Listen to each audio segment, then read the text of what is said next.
Hello दोस्तों, स्वागत है आपका। डे एक और है, सातवां भाई फर्स्ट पेपर। 50 से ज्यादा क्वेश्चन इसमें कवर करने वाले हैं जिन बच्चों के 6 सेमेस्टर के पेपर हैं। कुछ लोग कह रहे हैं सर जी मेरे डिस्क्रिप्टिव पेपर है तो इंपॉर्टेंट बताइए। कल सुबह आपको वीडियो मिल जाएगी डिस्क्रिप्टिव के इंपॉर्टेंट की भाई, ठीक है। जिनके पेपर ऑब्जेक्टिव है डिटेल में पूरी प्लेलिस्ट एक दे देंगे, डिस्क्रिप्शन में देख डालो भाई, बिल्कुल भी दिक्कत नहीं होगी। पहला क्वेश्चन भाई, ठीक है, फर्स्ट पेपर है 6 सेमेस्टर का, डे ये 7 यानी 7वां होने वाला है। The arrangement of atoms in alum. Alum का मतलब समझते हो भैया फिटकरी। छोटे क्लास में पोटास एलम आपको पढ़ाया जाता है। क्या होता है फार्मूला, आप कमेंट में बताना। K2SO4 L2SO4 का होल थ्राइस डॉट 24H2 ऐसा कुछ पढ़ा था आपने भैया? तो वो क्या है? एलम, फिटकरी, पोटास एलम हुआ करती थी। तो जो फिटकरी है उसका अरेंजमेंट कैसा होता है भाई? रेगुलर और पीरियोडिक होता है। देखो एक चीज याद रखना, जो सॉलिड होते हैं, ये अपना पेपर का नाम ही क्या? Solid state and nuclear physics भाई, ठीक है। तो ये जो अपना पेपर है भैया, रेगुलर और पीरियोडिक का मतलब ये, देखो सॉलिड दो तरीके के होते हैं। एक होता है एमार्फस सॉलिड और एक होता है क्रिस्टलाइन सॉलिड। जो क्रिस्टल की फॉर्म में है वो क्रिस्टलाइन सॉलिड है। जो रेगुलर है, पीरियोडिक है, ऑर्डर्ड है, कायदे से बना हुआ है, वो भैया क्रिस्टलाइन है। और जो अंधाधुंध वाला है वो एमार्फस है। सीधी सी बात है। तो फिटकरी कैसा होता है? क्रिस्टलाइन सॉलिड होता है। रेगुलर और पीरियोडिक इसका अरेंजमेंट होता है भाई, ठीक है। The arrangement of atoms in sulphur is. Sulphur के अंदर कैसा होगा भाई? तो सल्फर के अंदर इररेगुलर होगा, क्योंकि सल्फर जो है वो एमार्फस सॉलिड है भाई। इसका जो स्ट्रक्चर है वो रेगुलर नहीं होता है भाई। अगला क्वेश्चन क्या है? अगला है क्रिस्टलाइन सॉलिड इज। जैसे शुगर है, तो शुगर मतलब क्या है? चीनी। चीनी का जो स्ट्रक्चर है वो कैसा होता है? क्रिस्टल की फॉर्म में होता है, क्रिस्टलाइन होता है। Which of the following solids is amorphous. कौन सा सॉलिड एमार्फस है? तो कांच एक एमार्फस सॉलिड है। कांच का जो स्ट्रक्चर होता है वो रेगुलर नहीं होता है। कांच का स्ट्रक्चर रेगुलर नहीं होता है, यानी कैसा सॉलिड है? एमार्फस सॉलिड है मेरे भाई, ठीक। The long range order is found in. देखो भैया, लॉन्ग रेंज ऑर्डर का मतलब क्या है? कि ऑर्डर में एक लंबे समय तक आप देखते चले जाओ, बिल्कुल परफेक्ट ऑर्डर में आपको मिलता चला जाए। इसका मतलब ये क्या होगा भाई? क्रिस्टलाइन सॉलिड होगा, जिसमें आपको एक लॉन्ग रेंज ऑर्डर मिलेगी भाई, ठीक है। In its structure and amorphous solid है। जो एमार्फस सॉलिड होता है उसमें आज शॉर्ट रेंज ऑर्डर होगा, यानी बहुत लंबी रेंज नहीं होगी, ऑर्डर्ड स्ट्रक्चर नहीं होगा। बहुत छोटी जगह पे एक स्ट्रक्चर है, फिर कुछ और है, फिर बदला हुआ है, फिर टूटा हुआ है, तो उसे हम लोग कहते हैं amorphous solid. The crystal lattice is. तो क्रिस्टल लैटिस क्या होता है? An ordered arrangement of atoms inside a crystal. किसी क्रिस्टल के अंदर अगर एटम्स बिल्कुल कायदे से लगे हुए हैं, स्ट्रक्चर्ड हैं, ऑर्डर्ड हैं, तब हम लोग उसे क्रिस्टल लैटिस या फिर हिंदी में क्रिस्टलीय जालक कह देते हैं भाई, ठीक है। ये सब हम आपको पढ़ा चुके हैं। प्रैक्टिस के लिए बहुत सारे लेके आ रहे हैं विकल्प, ठीक है। डेली 50 से ज्यादा विकल्प लेके आएंगे जब तक आपके पेपर नहीं हो जाएंगे। जिनके पेपर डिस्क्रिप्टिव 15 से भी हैं, टेंशन ना लो भाई, कल आपको पहले पेपर के इंपॉर्टेंट मिल जाएंगे इसके। और आराम से जो जो इंपॉर्टेंट बताएं उसे देख के जाओ, डिस्क्रिप्शन में प्लेलिस्ट देंगे। जो लोग एप्लीकेशन पे देख रहे हो वो लोग भी टेंशन ना लो, अगर 15 से भी पेपर है तब भी भाई, ठीक है। और जो MJPRU वाले हैं वो तो वैसे ही टेंशन ना ले, वो तो उस हिसाब से हम चलाते हैं भाई। Which of the following statement is false. निम्न में से कौन सा स्टेटमेंट गलत है? तो the crystalline solids are isotropic and have no definite melting point. ये गलत स्टेटमेंट है। ये जितने भी भैया क्रिस्टलाइन सॉलिड होते हैं सारे के सारे एन आइसोट्रॉपी शो करते हैं। एन आइसोट्रॉपी का मतलब होता है सारी, मतलब सरल भाषा में कहते हैं स्ट्रक्चर्ड भैया, ठीक है। स्ट्रक्चर्ड, ऑर्डर्ड, फिजिकल प्रॉपर्टीज एक जैसी होंगी ऊपर नीचे जाने पर भैया, तो इसे कहते हैं एन आइसोट्रॉपी। लेकिन ये कह रहा है आइसोट्रॉपिक, इसका मतलब स्ट्रक्चर्ड नहीं है, तो ये गलत है। मेल्टिंग पॉइंट भी इनके निश्चित होते हैं, तो ये कह रहा है कि नो डेफिनेट मेल्टिंग पॉइंट, इसका मतलब ये स्टेटमेंट गलत है। यूनिट सेल क्या होता है? सभी को पता, वो छोटा सा हिस्सा जिसे आप एक्स एक्सिस पे, वाई एक्सिस पे, जेड एक्सिस पे बार बार घुमाओ तो पूरा क्रिस्टल बन जाए। यानी सरल भाषा में ये दीवार है, तो इस दीवार का सबसे छोटा हिस्सा एक ईंट है, तो वो उसका यूनिट सेल हो जाएगा। यानी सरल भाषा में जो पूरा क्रिस्टल है उसका जो सबसे छोटा हिस्सा है उसी को बार बार रिपीट करो, सारी ईंटों को रिपीट करते चलेगा, पूरी दीवार बन गई भाई। तो यानी repeat component unit of crystal lattice. किसी क्रिस्टल लैटिस में वो कंपोनेंट जो बार बार रिपीट हो रहा है उसी को हम लोग यूनिट सेल कहते हैं भाई, ठीक है। अकॉर्डिंग टू ब्रेवाइस, यानी ब्रेवाइस के according total number of different type of crystal lattice.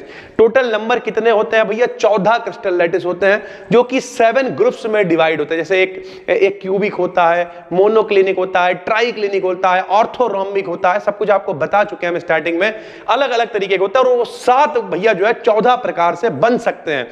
तो टोटल भैया क्या हुआ? According to Bravais total number of different type of crystal lattice is 14 भाई, ठीक है। ये देखो अगला आ भी गया, जो 14 ब्रेवाइज जालक है 3 डायमेंशन में कितने पार्ट होते हैं, तो टोटल 7 क्रिस्टल सिस्टम होते हैं, 7 क्रिस्टल सिस्टम होते हैं, जिसमें एक क्यूबिक हो गया, एक ऑर्थोरोम्बिक हो गया, एक ट्राइक्लिनिक हो गया, एक मोनोक्लिनिक हो गया, और उसी से भैया टोटल बन जाते हैं 14 ब्रेवाइज लैटिस, मतलब 14 स्ट्रक्चर बनते हैं जिन्हें मिला के कहते हैं ब्रेवाइज लैटिस, और इस सिस्टम को कहते हैं क्रिस्टलोग्राफिक सिस्टम भैया, ठीक है, क्रिस्टलीय जालक कह लो।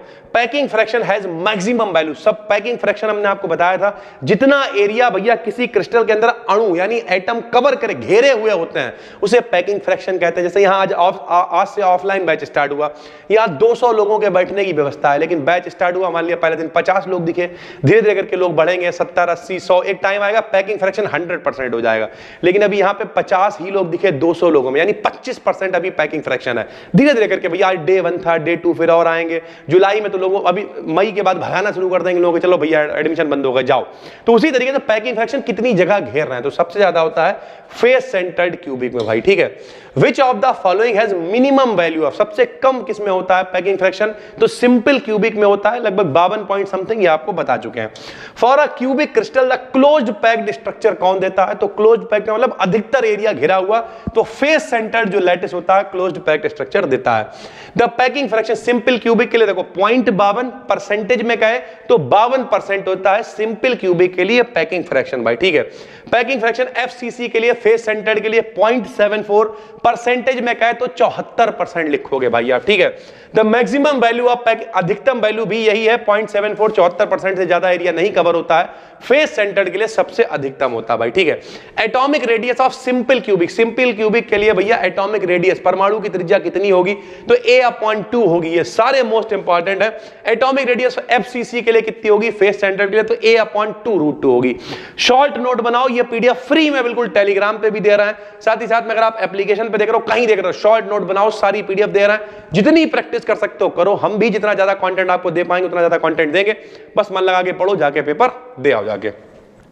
एटॉमिक रेडियस बीसीसी के लिए कितनी होगी, बॉडी सेंटर्ड क्यूबिक के लिए तो a√3/4 होगी। जो लोग पहली बार देख रहे हो इस सीरीज को शुरू से देखो, पहले 6 दिन देख लोगे तो ये समझ में आएगा, वरना तुम कहोगे पता नहीं क्या बीसीसी एफसीसी ये सब बताए पड़े हैं।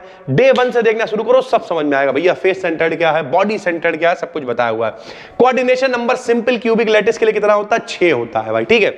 सिंपल क्यूबिक के लिए 6 होता है। Space lattice of diamond, diamond में भैया एफसीसी स्ट्रक्चर होता है, जिसमें 8 एटम यानी 8 परमाणु होते हैं पर यूनिट सेल में।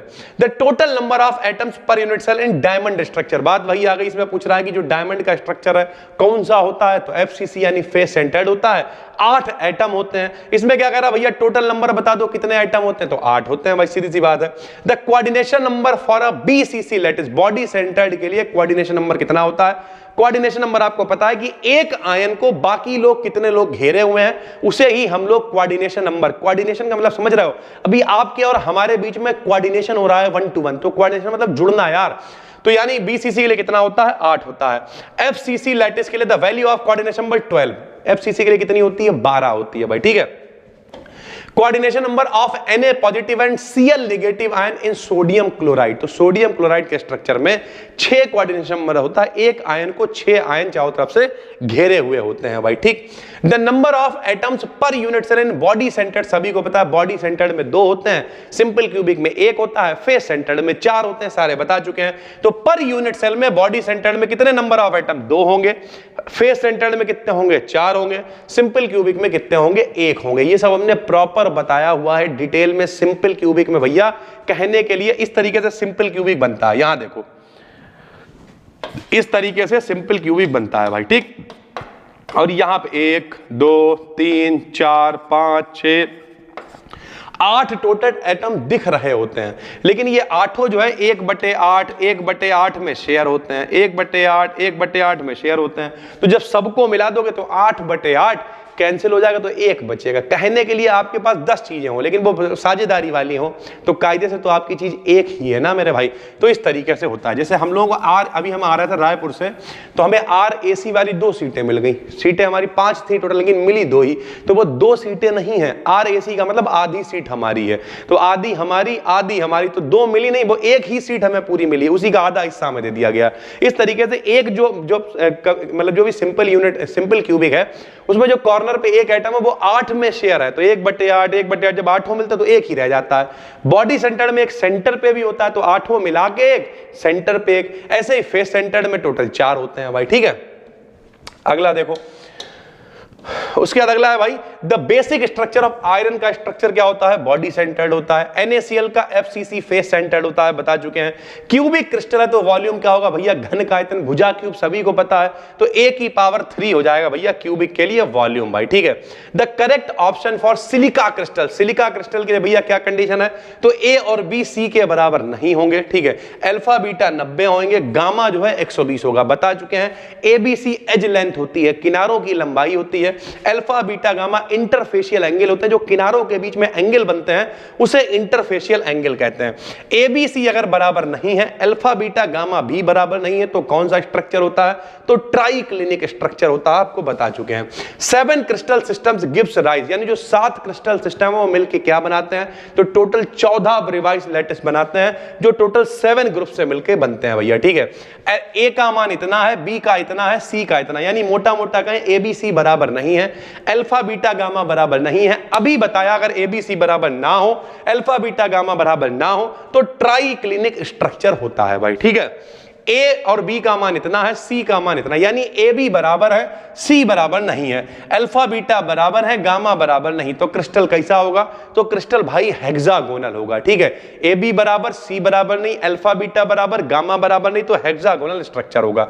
The crystal system having alpha beta gamma 90 नहीं है, तब भैया कौन सा स्ट्रक्चर होगा, तो भैया ट्राइगोनल होगा वो, ठीक है। The 2 crystal systems having ABC का मान बराबर है, तब क्या होगा, तो अगर एज लेंथ बराबर तो ABC का मतलब या तो क्यूबिक हो सकता है या फिर ट्राइगोनल हो सकता है भाई, ठीक। The unit cell having the shape of match box, match box के शेप में, माचिस के डब्बे के शेप में भैया जो यूनिट सेल होगा, तब वो ऑर्थोरोम्बिक कहलाएगा। क्या कहलाएगा, ऑर्थोरोम्बिक। यही सारे टाइप हैं, क्यूबिक है, ट्राइक्लिनिक है, मोनोक्लिनिक है, ऑर्थोरोम्बिक है, यही टोटल 7 प्रकार होते हैं जो जब स्ट्रक्चर बनाए जाते हैं, फेस सेंटर्ड, बॉडी सेंटर्ड, इन सब में तो टोटल 14 स्ट्रक्चर बन जाते हैं, जैसे ही हम लोग क्रिस्टलोग्राफिक सिस्टम कह देते हैं। How many type of crystal lattice is there, कितने प्रकार के क्रिस्टल लैटिस, तो 4 भैया, 4 प्रकार के होते हैं, सभी को पता है। Body centred, face centred, and centred और सिंपल क्यूबिक, भाई सीधी बात है 4 प्रकार के होते हैं। ब्रेवाइज लैटिस में कितने ग्रुप, तो 7 होते हैं, 7 से 14 बन जाते हैं। क्रिस्टल्स आर क्लासिफाइड, 7 ग्रुप में करे गए हैं क्लासिफाइड, 19 से 14 बनते हैं भाई, ठीक है। 3 टाइप्स ऑफ ब्रेवाइज, 3 प्रकार बताओ जो क्यूबिक क्रिस्टल में बन जाते हैं। P बन जाएगा, I बन जाएगा, F बन जाएगा, यानी सिंपल बन जाएगा, ठीक है। बॉडी सेंटर्ड बन जाएगा, फेस सेंटर्ड बन जाएगा, इसमें एंड सेंटर्ड नहीं बनेगा। एंड सेंटर्ड में किनारों पे एक ऊपर एक नीचे होता है, तो भैया उसमें किनारे निकालने पड़ेंगे, तो क्यूब को ऐसे लंबा करना पड़ेगा क्यूब को, तो वो क्यूब रह नहीं जाएगा। तो क्यूबिक में केवल 3 ही बनते हैं भाई, ठीक है। इसे आप प्राइमरी या प्रिमिटिव भी कह सकते हो, जो सिंपल क्यूबिक कहो या P कहो, एक ही बात है। बॉडी सेंटर्ड को I से, फेस सेंटर्ड को F से भाई, ठीक है। In a cubic crystal, cubic crystal में क्या होता है, तो द लेंथ ऑफ 3 एजेस, 3 किनारों की लंबाई आर इक्वल यानी बराबर होती है, and the 3 axes are mutually perpendicular. और भैया क्यूबिक की बात हो रही है तो ABC बराबर होगा और 90 का एंगल होगा, तो सारी की सारी क्या होंगी, परपेंडिकुलर होंगी भाई, ठीक है। द स्ट्रक्चर ऑफ NaCl किसकी तरह होता है, NaCl का स्ट्रक्चर तो MgO की तरह होता है। ब्रेवाइज लैटिस ऑफ CsCl क्रिस्टल, जो CsCl क्रिस्टल है इसका स्ट्रक्चर कैसा होता है, तो सीजियम क्लोराइड का स्ट्रक्चर फेस सेंटर्ड क्यूबिक होता है। The packing fraction of diamond के लिए पैकिंग फ्रैक्शन कितना है, तो 0.34 होता है। ऑब्जेक्टिव में अगर ये ना हो तो नन ऑफ द अबव लगा देना, क्योंकि कई बार डायमंड के लिए दे नहीं रखा होता है। फेस सेंटर्ड, बॉडी सेंटर्ड, उन तीनों का दे देगा, तो नन ऑफ द अबव आप लगा देना भाई, ठीक है। Which one has HCP structure, किसका HCP स्ट्रक्चर यानी हेक्सागोनल क्लोज्ड पैक्ड स्ट्रक्चर, तो जिंक का होता है। और इसके लिए भैया जो कोऑर्डिनेशन नंबर होता है वो 12 होता है, ठीक है sir ji. Atomic packing fraction simple cubic के लिए π/6 होता है, अगर एटॉमिक पैकिंग फ्रैक्शन की बात करें। लगभग 51 क्वेश्चंस कवर करें। कुछ लोग कहेंगे सर जी आपने बहुत जल्दी जल्दी बता दिया, अबे जल्दी जल्दी नहीं बताया, ये सब आपकी प्रैक्टिस रही है, जितना ज्यादा प्रैक्टिस करा पाएंगे उतनी कराएंगे। एप्लीकेशन पे देख रहे हो या फिर कहीं यूट्यूब पे देख रहे हो, यूट्यूब पे देख रहे हो तो टेलीग्राम पे जाके BDKDN BSc सर्च करो, बिल्कुल फ्री चैनल है, फ्री PDF है, आराम से वहां पे जाओ, फ्री में आपको ये PDF मिल जाएगी। उसके अलावा अगर आप एप्लीकेशन पे देख रहे हो तो सब कुछ स्ट्रक्चर्ड है, एक जगह पे है, क्रिस्टल की फॉर्म में भाई। आराम से देख डालो, कोई टेंशन नहीं। जिन लोगों के ऑब्जेक्टिव पेपर हैं आज रात में रिसर्च करेंगे। एक बच्ची का फोन भी आया था, कहा सर जी बड़ा इंपॉर्टेंट है, तो टेंशन बिल्कुल नहीं लेनी। नाम हमें याद नहीं रहता, लेकिन हाँ अच्छा लगता है। जैसे कल व्हाट्सएप पे एक बच्चे ने मैसेज भेजा, सर जी हमारे केमिस्ट्री में 92 नंबर हैं, एक ने बोला 86 है हमारे दोस्त के, और आप यूट्यूब वीडियो में जिक्र करिएगा। तो हमें बड़ा अच्छा लगता है, हमें उसमें कोई दिक्कत नहीं है। एक पढ़ाने वाले के लिए जो है हमेशा ये प्राउड का मोमेंट होता है कि बच्चा कहे 100 में 92 नंबर है, 100 में 100 नंबर हमने देखे। इंस्टाग्राम पे स्टोरी लगाई थी, तो फॉलो करना आप इंस्टाग्राम पे BD Academy को, लगभग 81,000 फॉलोअर्स वहां पे होने वाले हैं। बाकी हम मिलते हैं आपसे एक और वीडियो में, तब तक के लिए धन्यवाद, थैंक यू।